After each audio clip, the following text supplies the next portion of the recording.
Salut chers amis, chers mordus de l'émission Sorcellerie Positive. Je suis sûr que vous êtes restés assoiffés depuis quelques jours, espérant la vérité. Voilà, l'homme qui nous accorde cette opportunité de connaître la vérité était donc en tournée. Vous savez qu'il est toujours sollicité de par le monde et il est de retour au pays. Il s'agit de Ramsès II, le maître Ramsès II bien sûr. Mesdames et messieurs, aujourd'hui, vous aurez la chance d'écouter notre maître Ramsès II qui est là dans cette émission Sorcellerie Positive. Et je vous rappelle que vous qui nous suivez, vous êtes bien sûr sur la centrale Togo Télévision, la télévision web depuis le quartier administratif dans la ville de Sokodé au Togo. Voilà, là tout se passe. Vous qui êtes en train de nous suivre directement en ligne, comment l'appelle-t-on, sur Facebook, bonjour à vous également et n'hésitez pas de poster vos commentaires, vos questions, on vous répondra, le maître vous répondra après. Je le disais, tantôt le maître n'était pas disponible, il était parti pour une tournée à l'extérieur, voilà pourquoi on a manqué beaucoup d'émissions. Alors, soyez rassurés qu'il est là pour de bon et nous aurons un bon bout de temps à savourer ces paroles qui nourrissent l'âme et le corps. Voilà. Je l'ai dit, maître Ramsès, il est là. Bonjour. Bonjour Herman. Comment vous allez? Ça va très bien. Et la famille? On rend grâce. Comment s'est passée votre tournée? Oui, la tournée elle s'est bien déroulée. Elle s'est bien passée. Comme toujours, c'est pour essayer de donner l'opportunité à ceux qui ont besoin d'être transformés à travers nos connaissances métaphysiques. Je profite également pour saluer ceux qui nous font l'honneur en nous écoutant, nos téléspectateurs et téléspectatrices de Centrale Togo TV. Et permettez-moi de saluer encore le divin qui est en vous. Voilà. Merci beaucoup. Mesdames et messieurs, le thème d'aujourd'hui, le thème choisi, c'est comment briser les chaînes de la souffrance. La souffrance, c'est comme quelque chose qui nous lie alors, si nous comprenons bien le thème d'aujourd'hui. Donc, comment est-ce qu'on doit briser cette chaîne de souffrance? Et maître, tout droit, allons-y. Pourquoi d'abord ce thème, avez-vous choisi ce thème pour en débattre en ce jour? Merci beaucoup, monsieur Herman. Si j'ai choisi le thème comment briser les chaînes de la souffrance, c'est parce que j'ai remarqué en réalité depuis 2004, nous faisons des efforts pour que les gens aient un changement linéaire et continu. Mais malgré ça, les mêmes souffrances, les mêmes situations négatives, les mêmes choses qui arrivent et qui bouleversent les vies, continuent d'apparaître dans la vie des hommes, dans la vie des êtres humains. Alors je me suis dit, si on retraçait les principes, les lois et les causalités de ce que c'est qu'une souffrance, alors toute personne qui nous écoute et qui a besoin d'un changement radical, un vrai changement, je suis sûr qu'à travers ce thème, beaucoup de personnes peuvent profiter et nous aider à harmoniser notre société. Donc voilà pourquoi ce thème a été choisi. Merci beaucoup. Tout d'abord, dites-nous ce que c'est qu'une souffrance de façon littéraire. Une souffrance, d'abord il faut dire qu'une souffrance c'est un principe divin. Vous voyez, sur le plan métaphysique, des fois je parle de principe, des fois je parle de loi. Ces deux choses sont les choses à travers lesquelles le monde divin agit. C'est comme un gouvernement. Président, ministre, les ministres et puis le gouvernement. Vous voyez? Quand je dis principe, je veux parler de certaines choses qui doivent forcément agir sans tenir compte de la force spirituelle de qui que ce soit. Donc un principe ne peut pas être changé. Mais quand je parle de loi, comme vous l'entendez, une loi peut être modifiée pour permettre à une société ou bien à une personne de pouvoir s'améliorer. Vous voyez? Donc, les principes et les lois sont deux choses différentes, mais qui concourent à un résultat pour que l'être humain se sente bien. Pour que l'être humain se sente bien.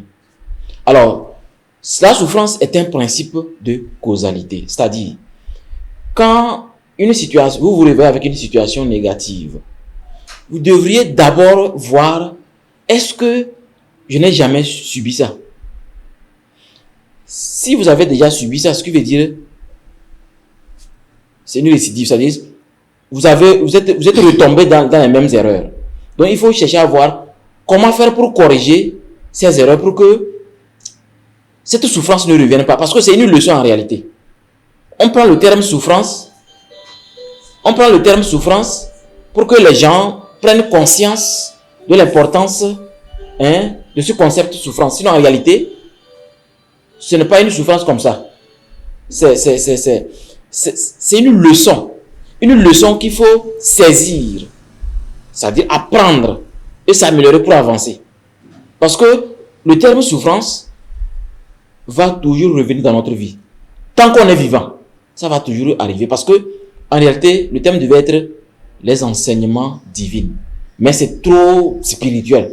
Il faut qu'on descende terre à terre, être en harmonie avec tout le monde. Et voilà pourquoi on a pris le thème comment briser les chaînes de la souffrance. Mais en réalité, la souffrance, c'est la leçon. La leçon à travers laquelle on devient mûr, on devient un homme. Et on doit faire un effort pour prendre des résolutions. Pour que ce qui est arrivé soit d'abord bien noté dans votre journal et analyser ça après que vous allez traverser cette période de souffrance. Parce que chaque période laisse des leçons, laisse des traces qui vous permettront par après de mieux saisir les contours qui vous permettront de trouver des solutions rapides. Et que cette situation que vous appelez souffrance, mais en réalité qui est leçon, ne puisse plus revenir dans votre vie. Voilà ce que c'est qu'une souffrance. Et à vous entendre parler, on dirait que la souffrance, c'est en quelque sorte une conséquence de nos actes. Oui, monsieur Herman. Si vous avez bien saisi. Oui, parce que, exactement, c'est ça. C'est la conséquence de nos actes. Parce que, tant qu'on est vivant, nous avons des désirs. Bien sûr. Nous avons des projets de vie. Nous avons beaucoup de choses. Mais au cours de nos désirs, au cours de toutes ces choses que nous aspirons, il arrive que nous prenions des décisions qui peuvent choquer certaines, même d'autres même vont être offusquées. Mais en réalité, tout ce qui se passe à l'extérieur, comme ce sont nos actions, ça doit forcément revenir vers nous pour que nous comprenions que tout ce qui revient vers nous est le résultat de nos pensées profondes, dans nos désirs expérimentés. Voilà. Merci beaucoup. Bon, est-ce que sur le plan spirituel, il y a des chaînes qui lient nos mains par rapport à cette souffrance? Est-ce qu'il y a des chaînes qui lient nos mains? Oui et non. Parce que sur le plan spirituel, il y a certaines personnes, quand vous les voyez, même à travers leurs mains, vous sentez déjà qu'ils sont liés, il y a des chaînes qui les lient. Mais certaines personnes qui sont nées, j'ai toujours dit, il y a des gens qu'on appelle il y a un terme là, les immunisés. Ils sont immunisés contre la magie. Donc du coup, au même moment, les événements de la destinée, c'est-à-dire les influences négatives de la destinée, alors que la destinée, le destin se nourrit des décisions. Mais eux, ils sont immunisés, c'est-à-dire ces souffrances obligatoires qui doivent revenir ne les influencent pas. Donc quand vous les voyez, ils ne sont pas liés. Parce que les mains sont le résultat de la magie. Aucune magie n'est possible sans les mains. Je dis bien, aucune magie n'est possible sans les mains. Donc sur le plan spirituel, il y a des gens qui sont spirituellement liés. Donc ce qui fait que tout ce qu'ils font, tout ce que ces personnes font, vous allez voir qu'il y aura toujours des problèmes, il y aura toujours des situations négatives. Mais les immuniser, et ils avancent toujours, malgré qu'on sent qu'à tel niveau ou à tel endroit, il y a des blocages, mais eux, ils arrivent toujours à avancer. Donc, il y a des gens qui sont liés, mais d'autres ne sont pas liés. Parce que, vous allez voir que quand la justice attrape quelqu'un, quand la police ou la gendarmerie coince quelqu'un, la première des choses, la loi numéro 1, c'est d'abord, on doit mettre des menottes. Oui. Ouais. Les mains. Et si on met des menottes, c'est pour dire que, c'est un langage spirituel. Pour dire que, désormais, tu es limité. C'est pour dire que, désormais, tu es limité. Tu n'es plus libre. Jusqu'à ce que un avocat arrive pour te défendre, pour voir si est-ce que tu es autorisé à être libre. Donc c'est pourquoi on met les menottes, parce que la main est le symbole de la magie. Les mains sont le symbole de la magie. Voilà. D'accord, merci beaucoup. Du point de vue spirituel, c'est quoi une souffrance? Puisque au début, je vous avais demandé du point de vue littéraire, vous nous avez expliqué. Je veux maintenant savoir de quoi, du point de vue spirituel, qu'est-ce que c'est que la souffrance? Merci beaucoup. Du point de vue spirituel, la souffrance, c'est votre capacité à avancer. Parce que il y a des gens qui disent que vraiment ça ne va pas. Vraiment ça ne va pas. Vous voyez, n'importe qui aujourd'hui dira ça ne va pas. Hein. C'est une condition humaine. Ça s'appelle la condition humaine. C'est-à-dire, ce n'est pas mystique. C'est la condition humaine. Par exemple, le président peut dire ça ne va pas. Ah oui. Alors que quelqu'un veut être à sa place pour biser les millions. Le ministre va dire que ça ne va pas. Le député va dire que ça ne va pas. Comprenez que le terme problème ou bien le terme souffrance, c'est dans votre mental. C'est dans le mental humain. C'est pourquoi on dit, nous les hommes spirituels, on dit, la vraie prison, elle est mentale. Le prisonnier qui est aux prisons civiles, il peut décider d'être libre s'il veut. Tant que tu es mentalement libre, c'est que tu n'es pas en prison. C'est le pouvoir mental qu'il faut d'abord maîtriser. Quand vous maîtrisez le pouvoir mental, vous allez voir que face à une situation, chaque situation vous réclame une réflexion profonde. C'est-à-dire, je vais terrasser la connaissance. Quand il dit une réflexion profonde, je parle de être capable de se rabaisser, capable de reculer pour mieux sauter. Mais la plupart des Africains ne veulent pas reculer pour mieux sauter. Quand ils gardent, par exemple, un train de vie et qu'une situation arrive, au lieu de reculer pour mieux avancer, il force. Il veut garder son train de vie. Il veut montrer que c'est comme s'il est intouchable, quoi. En fait, c'est pour éviter la honte. C'est pour éviter la honte. Alors qu'en réalité, la honte, c'est comme le miroir. On t'envoie ce que tu es, tout simplement. C'est pourquoi j'ai toujours dit au Makeru, je ne suis pas un surhumain. Je ne suis pas un Superman. Je suis tout simplement un être humain comme vous, mais j'ai des principes et des lois sur lesquelles je travaille. Il m'arrive d'avoir des problèmes, des situations. C'est ça, on appelle condition humaine, être humain. Donc je recule pour mieux sauter. Mais si toi, Makeru, toi, citoyen togolais, citoyen africain, tu es face à une situation, mais tu forces, tu ne veux pas reculer pour mieux sauter. Tu ne veux pas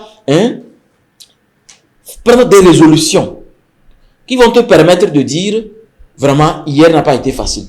Mais aujourd'hui, grâce à ma décision d'être simple, grâce à ma décision d'être bien en famille, c'est-à-dire, je sais qu'avec telle décision, ma femme, mes enfants, nous allons trouver un peu la paix.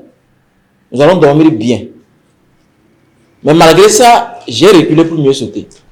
C'est la raison pour laquelle on doit s'habituer à ne pas faire trop du bruit sur nos capacités. Sur ce dont ce que nous avons comme richesse. Je donne un exemple de richesse. Prenons nos stars togolais. Nous avons Adebayor. Nous avons les Toufan. Ils sont nombreux. Mais quand nous prenons les réseaux sociaux, nous allons voir qu'ils étalent leur richesse. Les maisons, les voitures, des fois même des véritables fêtes. Est-ce que ce sont eux qui étalent ou bien ce sont les fans et les proches? Monsieur Herman. À moins que le truc, comment l'appelle-t-on, leur page, ce soit leur page officielle. Oui, si c'est pas officiel, après ça devient viral. En fait, c'est eux qui autorisent. Parce que si je n'autorise pas, vous n'allez pas me filmer. Quand je viens d'arriver d'un voyage, j'aime pas filmer. Mais si quelqu'un peut me filmer en cachette, Mais si la personne publie ça, à mon avis, je peux porter plainte. Donc ce qui se passe, c'est que c'est eux qui ont autorisé et ça devient viral. Et maintenant, c'est pour dire que quand on expose les choses ainsi, les jeunes non seulement veulent ressembler les stars, les chanteurs, les footballeurs, mais ils font tout pour être riches. Et pour faire tout pour être riche, c'est-à-dire, ils prennent des décisions. Ce n'est pas sans sacrifice. Voilà, ils prennent des décisions vraiment dangereuses. Ah oui. Des décisions qui vont crucifier leur vie. Et comme ça, ils ne vont jamais comprendre que des fois, il faut faire des sacrifices. Il faut accepter, recommencer à zéro. Les Américains disent recommencer à zéro. Yeah. Reprendre à zéro. C'est très important de reprendre à zéro. Ça permet de réfléchir et de comprendre qu'on est humain et on doit pouvoir avancer sans trop faire du mal aux autres. Donc je crois que des fois, en exposant trop la richesse comme ça, en montrant comment la vie, c'est comme c'est facile, hein, c'est pas facile. Mais ça pousse les gens parce qu'il faut plus de formations qui encouragent le développement personnel, qui montrent le processus de la réussite. Et non commencer tout de suite et on commence à rouler dans des voitures extraordinaires. Et les frères qui regardent croient que la vie est aussi facile. Et ce qui pousse les gens à vouloir chercher la vie qui est très facile. Donc je crois que nous avons vraiment du travail si nous voulons vraiment aider les autres à s'améliorer comme nous. Avant qu'on en revienne sur le point clé qui est comment vraiment maintenant aujourd'hui, puisque nous savons ce que c'est que la souffrance, comment arriver à briser ces chaînes de souffrance, je vais juste aborder quelque chose d'autre avant qu'on en arrive là. Et avant-hier, tout récemment, vous étiez donc au Sénégal pour une affaire de famille d'un de vos amis qui est en Allemagne. Okay. Est-ce qu'on peut savoir un peu quel était le but de ce voyage? Monsieur Herman, oui. Bon, c'est un voyage qui n'est pas très popularisé, mais bon, pour me poser la question, je vais essayer de vous expliquer brièvement. Au fait, c'est un ami à moi, c'est un Makerou, qui, depuis longtemps, a toujours voulu la paix en famille, mais il est d'origine sénégalaise. Mais la situation qui a fait que je suis allé au Sénégal, c'est que il y a un problème avec... En fait, il est marié. Une femme, bon, il est polygame, quoi, oui. Un musulman. Donc, il y a une femme au Sénégal qui est dans une maison bien... il a conçu une maison pour elle et une autre en Allemagne. Mais sauf que il y a certaines situations qui se produisent à chaque fois qu'il communique avec sa femme au pays, au Sénégal. Et c'est répétitif. Donc quand on a essayé de faire une consultation, on se rend compte que, au fait, c'est le karma de la femme. C'est-à-dire la situation occulte, négative de la famille de la femme influence trop leur couple. Bien qu'étant oui. à distance. Oh, pour le spirituel, la distance n'a pas d'importance. Vous comprenez? Donc, on a essayé d'abord d'exorciser la maison, de travailler sur la famille, de faire certaines réunions. Mais on s'est rendu compte que ça ne va pas toujours. Donc, il fallait qu'on coupe le cordon ombilical de sa femme et de sa belle famille. C'est-à-dire, puisque la maman est toujours vivante. Bon, j'ai dû expliquer clairement ce que c'est parce que c'est un travail délicat, il faut expliquer. Parce que si on coupe, c'est aussi une malchance pour toi. Ce n'est pas autorisé de couper le cordon qui vous lie, vous et vos parents. Mais à une seule condition, c'est quand vous souffrez trop, vous ne trouvez jamais la paix. Il y a toujours des situations répétitives. Des situations où, des fois même, l'on a envie de se suicider. Là-bas, on peut couper le cordon. C'est-à-dire que tu ne comprends plus rien, l'on ne comprend plus rien de sa vie. Oui, parce que ça montre que tes souffrances ne sont pas seulement à toi, mais c'est celui des parents. En réalité, tout ce que nous faisons, nos enfants vont subir de cela un jour. Si nous n'avons pas pu payer tout avant de quitter la terre. Si nous regardons la Bible, nous sommes en train de subir ce que Ève a semé, déposé en mangeant le fruit défendu. Et puis bon, nous avons été frappés de plein fouet. Bon, c'est des allégories, c'est des mythes. En tout cas, c'est une histoire qui influence les êtres humains. On doit vraiment apporter une attention métaphysique et essayer de voir qu'est-ce qui s'y cache. Alors, On a fait le rituel de section du cordon. On a coupé la femme mystiquement avec sa famille. Ce qui a permis qu'il y ait un peu de stabilité. Je dis bien un peu. Parce que quand ça se fait spirituellement, il faut du temps pour que le plan physique accepte. Voilà. Donc ça a créé tellement de situations que quand la maman a su, bizarrement, il y a eu certaines choses et elle a dû vraiment quitter ce monde. Donc quand elle a quitté ce monde, la femme maintenant a décidé de se séparer avec son mari qui est en Allemagne. Vous comprenez que c'est surprenant. C'est une surprise vraiment extraordinaire qui montre à quel point une femme est à la fois Dieu et diable.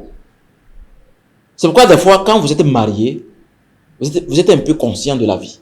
Mais quand vous n'êtes pas marié, vous ne prenez pas de bonnes décisions. C'est pourquoi nos stars, s'ils veulent être équilibrés, il faut qu'ils aient une femme au foyer pour comprendre la vie. Tant que vous n'avez pas une femme au foyer, vous n'allez jamais voir Satan.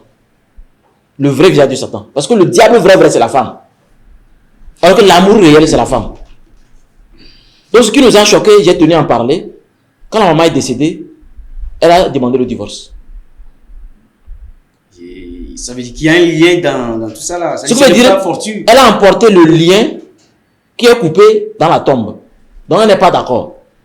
Vous comprenez que quand une femme vous met au monde, c'est qu'elle a le pouvoir sur vous.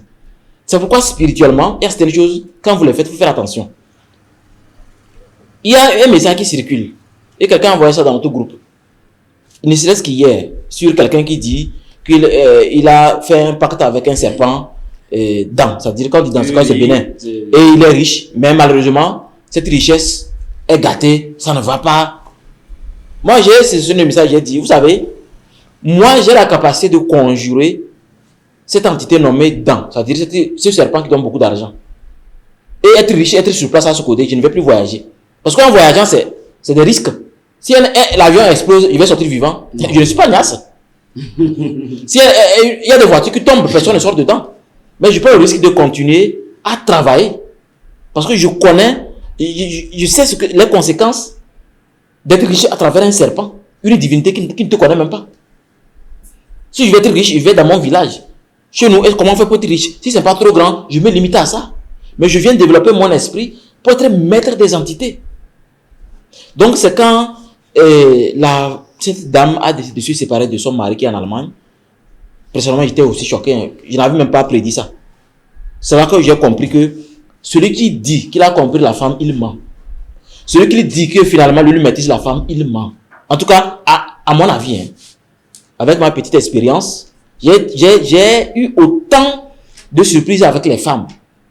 C'est-à-dire, je parle de quand nous traitons des situations des foyers. Oui, oui. J'ai vu tellement de choses que aujourd'hui la femme, il faut juste être en harmonie avec elle. Il faut la confier ce que tu peux la confier. Mais mettez l'accent sur les mots quand vous vous disputez. Attention aux mots qui choquent, aux mots qui disent tu vas voir, je vais te tuer ou je vais te... Des mots bizarres là, faites attention. Ça devient des réalités. Des réalités que vous ne pourrez jamais vous en séparer.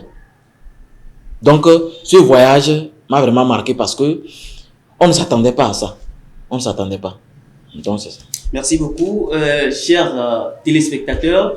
Je pense que vous nous suivez avec attention. Nous sommes là aujourd'hui avec le maître Ramsès II. Je rappelle qu'il est instructeur spirituel, il est métaphysicien, il dirige l'école spirituelle d'Ambiam.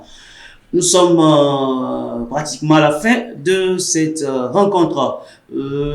Maître, je reviens vers vous. Maintenant, aujourd'hui, en tant que Togolais, en tant qu'Africain,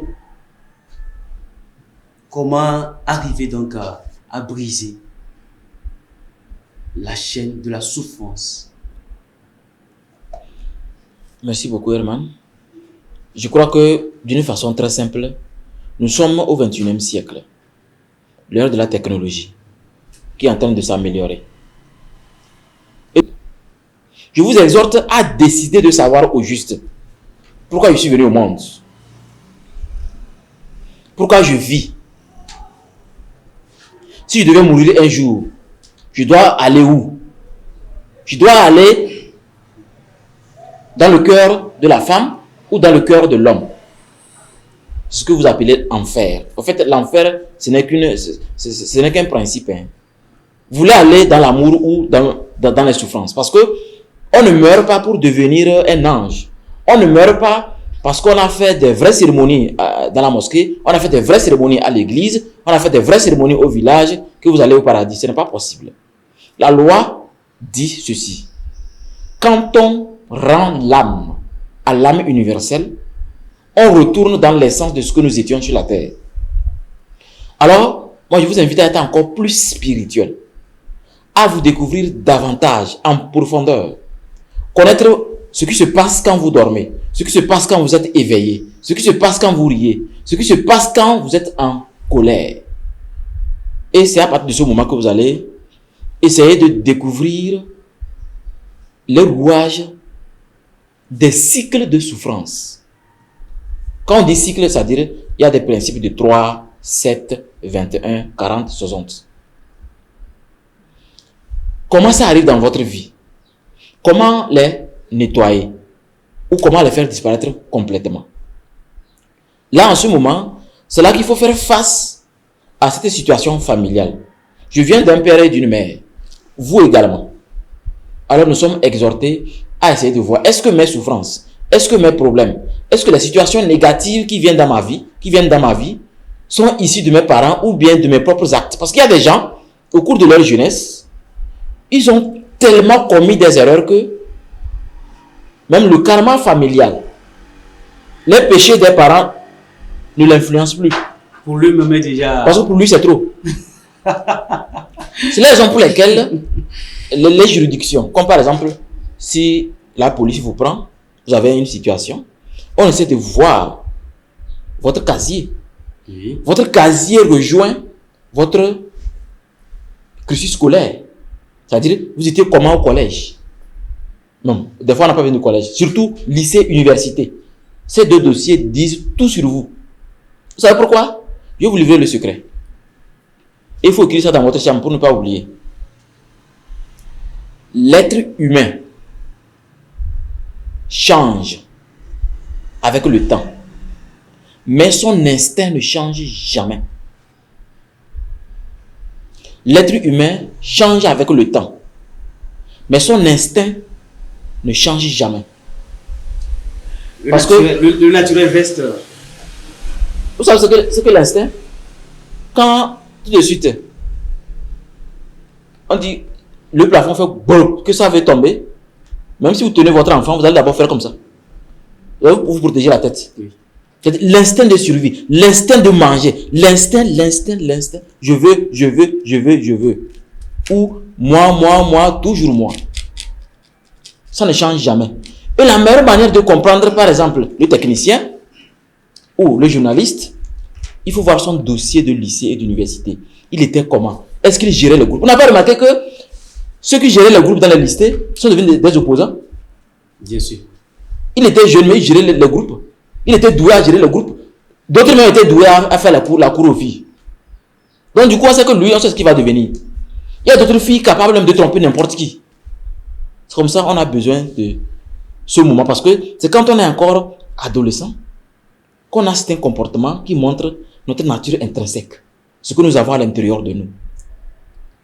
Donc je crois que nous devrions retourner à l'intérieur de nous pour retracer les lignes qui ne sont pas harmonieuses et créer des lignes harmonieuses qui nous permettront de découvrir vraiment qui nous sommes réellement à travers des prières et des rituels qui correspondent avant de passer à l'action. Parce que sur le plan spirituel, dès que vous passez l'action, c'est un choix. Mais un choix qui crée un décret sur le plan spirituel pour dire il est proche de la tombe ou il est encore loin de la tombe. C'est ce qui se passe. Je vous remercie. Merci beaucoup, Maître Ramsès II, d'être passé en ce jour sur nos plateaux. Et je suis sûr que c'est aussi un plaisir pour nos téléspectateurs qui nous suivent de vous retrouver après cette pause énorme. Et chers téléspectateurs, je vous promets que désormais, on sera toujours ensemble. Restez toujours des nôtres. La Centrale Togo Télévision est là pour faire la lumière sur les bonnes manières de vivre à travers les hommes hautement qualifiés en la spiritualité, en la métaphysique. On est ensemble, on se retrouve dimanche prochain. D'ici là, portez-vous bien. Au revoir.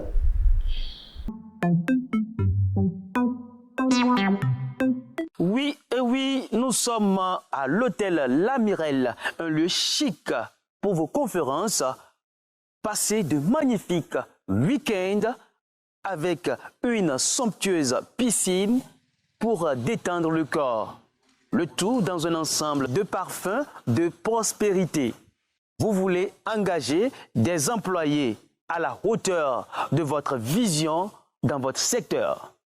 Vous voulez des gens sains d'esprit. Alors, contactez l'expert en développement personnel, Maître Ramsès II, et vous connaîtrez mieux vos employés avant de les engager afin de garantir une performance exceptionnelle dans votre secteur. Ramsès II est un expert du comportement humain qui a déjà géré des entreprises à N'Djamena et à Abidjan. L'heure d'une nouvelle philosophie dans nos entreprises d'État a sonné. On est d'accord?